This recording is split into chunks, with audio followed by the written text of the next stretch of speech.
کہ پاکستان تحریک انصاف اپنا احتجاج کر رہی ہے، MNAs جا رہے ہیں اس وقت. جہانارا گلزار صاحبہ سے بات کریں گے. کیا کہیں گی آپ، آج احتجاج ہو رہا ہے، کس وجہ سے یہ ہو رہا ہے؟ پاکستان کے آج تیسرا سانحہ 9 اپریل جو ہوا تھا، اس 9 اپریل کو انہوں نے پاکستان کی قسمت کی نیا ڈبو دی تھی. یہ اس کے لیے ہم پروٹیسٹ کر رہے ہیں. عمران خان جیل میں بیٹھا ہے، پاکستان جل رہا ہے، ابل رہا ہے، ڈوب رہا ہے. اب جی کوئی پلاننگ ہے ان کو رہا کرنے کی؟ جی کوئی پلاننگ ہے ان کو رہا کرنے کی؟ کیونکہ 3 سالوں دیکھیں، شیطانوں چوروں کی کوئی پرواہ نہیں ہے، بلکہ انہوں نے کل اپنے گندے عزائم اور بھی لوگوں کو دکھا دیے. ان لوگوں نے اب 18ویں آئین کو بائی پاس کرنے کا فیصلہ کیا ہے اور بلوچستان اور خیبر پختونخوا کی معدنیات میں بیٹھنے کا فیصلہ کیا. اور SIFC کہہ رہی ہے کہ اب ہم یہ سب کچھ ہم چلائیں گے. کیوں چلائیں گے؟ یہ صوبائی طاقت کے نہیں چاہتے اور صوبہ ہی چلائے گا. بہت شکریہ آپ کا. مزید کچھ لوگوں سے بات کرتے ہیں. شاہد خٹک اس وقت میرے ساتھ موجود ہے.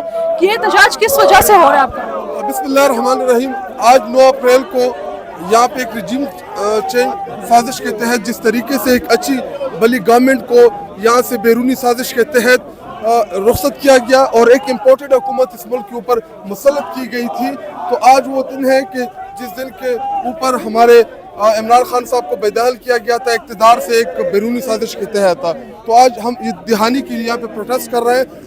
آج کا دن آج سے 3 سال پہلے جس طریقے سے ادھر سے ایک اچھی بلی حکومت کو نکالا گیا، تو اس کے نتیجے میں آج جتنی بھی تباہکاریاں جاری ہیں، یہ اسی دن یہاں پہ جب PDM حکومت مسلط کی گئی تھی، تو یہ تباہکاریاں جو ہے وہاں سے شروع ہوتے ہوئے آج ان کے 3 سال پورے ہیں. اور الحمدللہ تحریک انصاف آج بھی اس ملک میں سول سپریمیسی کے لیے اور حقیقی آزادی کی جو جدوجہد ہے، ہم اس دن سے لے کے آج تک مسلسل اس جدوجہد ہم کر رہے ہیں. بہت شکریہ آپ کا.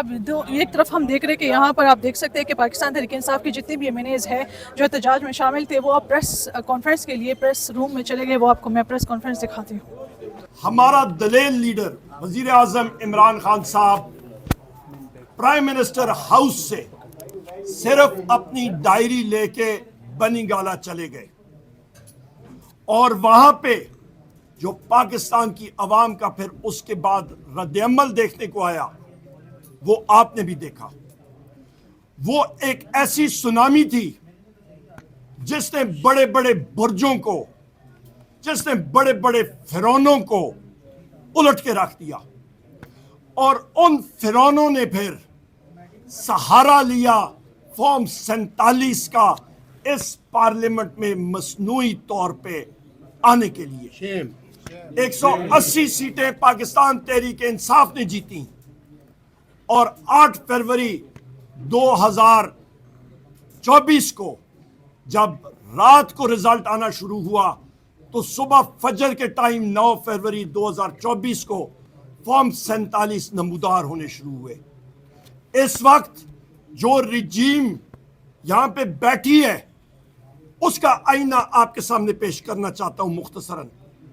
آج بھی آپ دیکھیں کہ جس وقت بحیثیت لیڈر آف دی اپوزیشن میں بات کر رہا تھا، میری بات کو بار بار ٹوکا جا رہا تھا، سپیچ کو لائیو چلا نہیں رہے تھے. وجہ کیونکہ ہم اس PDM کوalition فیشسٹ رجیم کو آئینہ دکھا رہے تھے، اور جو بھیانک تصویر ان کو نظر آ رہی تھی ان کو پسند نہیں تھی. اس کی آپ کو میں جھلکیاں بتاتا ہوں. فارن ایکسچینج ریزروز کے بارے میں یہ بات کرتے ہیں. خواتین و حضرات، اسٹیٹ بینک آف پاکستان نے پچھلے 6 مہینوں میں $5.5 ارب مارکیٹ سے خرید کے اپنے ذخائر میں یہاں پہ رکھے، صرف اپنے آپ کو سپورٹ کرنے کے لیے. یہ اسی طرح ہی ہے کہ لوگ ایمبیسی میں ویزا کے لیے اپلائی کریں تو کسی دوست یار سے پیسے لے کے اپنے اکاؤنٹ میں رکھیں. ایکسچینج ریٹ جو روپے کی قیمت گھٹی ہے ڈالر کے مقابلے میں، ہاؤس کو میں نے ابھی بتایا، منسٹری آف فائنانس نے ایسٹیمیٹ لگایا 164 روپے فی ڈالر، اور یہ رقم گئی 275 روپے فی ڈالر. 111 روپے فی ڈالر جو روپے گرا، اس کا بیٹھے بٹھائے پاکستان کا جو قرض ہے اس میں کیا فرق پڑا؟ 14,550 ارب روپے ہمارے بیٹھے بٹھائے بڑھ گئے.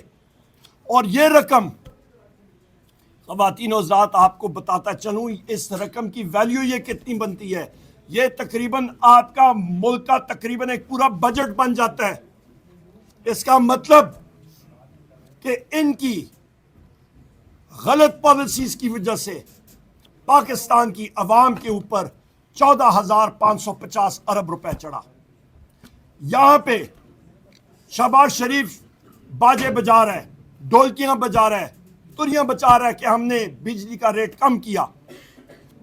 پاکستان تحریک انصاف کے دور پہ 17 روپے یونٹ پہ ہم نے بجلی چھوڑی تھی, آج 85 روپے یونٹ چڑھ گئی ہے. اور شہباز شریف وہ کہتے ہیں کہ آپ کو کوئی ہیرا پھیری کے لیے بھی کوئی عقل چاہیے. چور جو کہتے ہیں نا چور چوری سے جاتا ہے, ہیرا پھیری سے نہیں جاتا. کوئی عقل بھی چاہیے ہوتی ہے کسی کام کے لیے.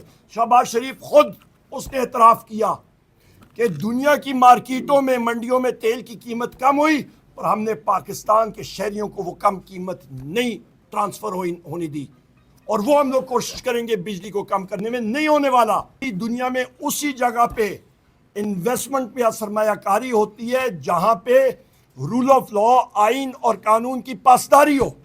وہاں پہ یہ کر رہے ہیں انویسٹمنٹ کانفرنس منرلز پہ, معدنیات پہ.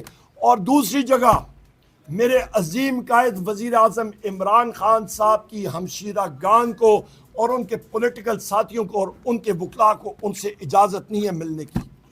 یہ کتنا بڑا تضاد ہے اور المیہ ہے. یہ کہاں پہ گیا آئین اور قانون؟ دھجیاں اڑا دی گئی ہیں. مجھے بتائیں کہ مسلم لیگ نون کے وزراء اٹھ کے کہتے ہیں کہ وزیر اعظم عمران خان صاحب معافی مانگ لیں تو سب ختم. اس کا مطلب ہے کہ وزیر اعظم عمران خان صاحب پہ جو کیسز ہیں وہ ہیں ہی پولیٹیکل. ہم سب پہ اوپر, ہم سب کے اوپر ان سارے ساتھیوں کے گھر توڑے گئے ہیں. یہ میری بہن انیکا بہن یہاں پہ ہیں, ان کی زمینوں کو کڑک کر دیا گیا ہے, تباہ برباد کر دیا گیا ہے. جتنے میرے ساتھی یہاں پہ موجود ہیں, میرے یہاں پہ میاں زر صاحب 82 سال کے ہیں, کل ان کو 84 سال کے, ان کو کل پنجاب پولیس نے پتھر مارے, ان کو سر پہ چوٹ لگی. ان کے گھر میں ان کو 2 بار اریسٹ کیا گیا. اس عمر میں شرم ان کو نہیں آتی, کیونکہ یہ لوگ پنجاب پولیس ایک دہشت گرد فورس بن چکی ہے, کیونکہ ان کے حکمران چور ہیں. ان کا آئی جی چور ہے ڈاکٹر عثمان انور. یہ حقائق ہے. میرے قائد وزیر اعظم عمران خان صاحب, بشرا بی بی صاحبہ, ڈاکٹر یاسمین راشد صاحبہ کینسر سروائیور, جناب اعجاز چودھری صاحب, میاں محمود رشید صاحب, عمر چیمہ صاحب, آپ کا اللہ بھلا کرے حسان نیازی صاحب, شاہ محمود مخدوم, شاہ محمود قریشی صاحب ہمارے وائس چیئرمین, یہ سب کے سب سیاسی قیدی ہیں. ان کا سلار کاکڑ صاحب بلوچستان سے جیلم جیل میں ہیں. ان سب کی غلطی ایک ہے, یہ کہتے ہیں کہ جان بھی چلے جائے ہم لوگ وزیر اعظم عمران خان صاحب کے ساتھ کھڑے ہیں. یہ ان کی غلطی ہے. ایک سیکنڈ جناب. اور اس کے ساتھ ساتھ آپ بلوچستان میں حالات دیکھیں. بلوچستان میں اسی ہاؤس کے ممبر ہیں آپ کے جناب سردار اختر جان مینگل صاحب, ان پہ اور بی این پی پہ سیدھا گولیاں ایف سی نے اور لیویز نے اور بلوچستان پولیس نے چلائیں. وہاں پہ آپ کے خواتین کو ہراساں کیا گیا اور ان کو جیل میں رکھا گیا 3 MPO کے تحت. مارنگ بلوچ صاحب اور ان کے ساتھیوں کو ہم ڈیمانڈ کرتے ہیں کہ ان کو فی الفور رہا کیا جائے. پاکستان میں آزادی رائے ہونی چاہیے. آپ میڈیا ساتھیوں کے خلاف اور ہم اپوزیشن ممبرز کے خلاف پیکا ایکٹ کو ویپنائز کیا گیا, ڈیجیٹل پاکستان بل لایا گیا, اور اس کے ساتھ ہو کیا رہے کہ آپ کے گلے کاٹے جا رہے ہیں. آپ کے ساتھی میڈیا اینکرز جو کوئی بات کرے آزادانہ طور پہ اس کو برطرف کر دیا جاتا ہے, اس کی زبان جو ہے وہ بند کر دی جاتی ہے. مالکان آپ کے ان کو گھٹنے ٹیکنے پہ مجبور کر دیا گیا ہے. یہ وہ حالات اور واقعات ہیں خواتین و حضرات جس کا ہم لوگ سامنا کر رہے ہیں. یہاں پہ وزیر اعظم عمران خان صاحب کا واحد میسج کہ انشاءاللہ وہ ڈٹے رہے تھے, ڈٹے رہے ہیں اور ڈٹے رہیں گے انشاءاللہ حق اور سچ اور پاکستان کی مضبوطی کے لیے انشاءاللہ تعالی. اس وقت ہماری صوبائی حکومت کو بھی مرکز سے NFC ایوارڈ کا جو رقم ہے وہ نہیں دی جا رہی ٹائم پہ, نیٹ ہائیڈل پروفٹ منتقل نہیں کیا جا رہا. آپ یہ دیکھیں کہ میں نے فلور آف دا ہاؤس پہ بات کی کہ جعفر ایکسپریس کا جو دہشتانہ حملہ تھا, یہ ایک بزدلانہ حملہ تھا، دہشت گردی تھی، اور اس کو ہم لوگ کنڈیم کرتے ہیں. ہم لوگ پاک آرمی کے اسپیشل سروسز گروپ کو سراہتے ہیں کہ انہوں نے جس طرح آپریشن کنڈکٹ کیا، پر اسی وقت ہم لوگ پوچھنے کا حق رکھتے ہیں کہ وہ انٹیلیجنس والے لوگ کہاں تھے جن کی ذمہ داری تھی کہ وہاں پہ وہ نظر رکھیں. وہ ویگو ڈالوں میں پریس کے لوگوں کے خلاف تھے، اور پاکستان تحریک انصاف اور اختر مینگل صاحب اور ساجد ترین صاحب اور بی این پی اور باقی ساتھیوں کے خلاف لگے ہوئے تھے. ہم لوگ اس چیز کو کنڈیم کرتے ہیں، اور ہم لوگ ڈیمانڈ کرتے ہیں Hamood ur Rahman commission report, Ojhri camp commission report, Osama bin Laden Abbottabad commission report, آپ کا جنرل ضیاء الحق صاحب کا جو پیارا گرا تھا وہ رپورٹ، آپ کا جناب والا جو یہاں پہ سلالہ چیک پوسٹ پہ جو فائرنگ کی گئی تھی وہ رپورٹ، آپ کا 9 مئی کا جو ہمارے ساتھی شہید کیے گئے تھے اور فالس فلیگ آپریشن تھا اس کی جوڈیشل انکوائری، آپ کا 26 نومبر کو یہاں پہ ڈی چوک پہ فائرنگ ہو کے سنائپرز کی فائرنگ سے ہمارے 14 شہید ہوئے تھے ساتھی، وہ رپورٹ، یہ ساری ہم لوگ جوڈیشل انکوائریز بھی چاہتے ہیں اور اس کی رپورٹ بھی چاہتے ہیں.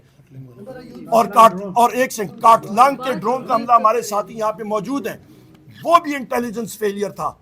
وہ انٹیلیجنس آپریٹرز کہاں پہ تھے جو کہ ٹارگیٹ کو ڈیزگنیٹ کرتے ہیں؟ کیا ان کو نظر نہیں آ رہا تھا کہ یہاں پہ خواتین ہیں، بچے ہیں، نہتے مرد حضرات ہیں، چرواہے ہیں، وہاں پہ وہ جانوروں کو چرانے کے لیے اوپر تھے پہاڑوں میں، ان کو شہید کر دیا گیا اور پھر کور اپ کرنے کی کوشش کرتے ہیں. ہم لوگ اس میں انڈیپینڈنٹ جوڈیشل انکوائری چاہتے ہیں اور انشور کرنا چاہتے ہیں کہ پاکستان ایک ہارڈ ریاست ضرور بنے، پر ہارڈ ریاست کی بنیادیں آئین اور قانون پہ ہونی چاہیے، نہ کہ فیشزم اور آپ کے جبر کے اوپر ہونا چاہیے. بہت شکریہ.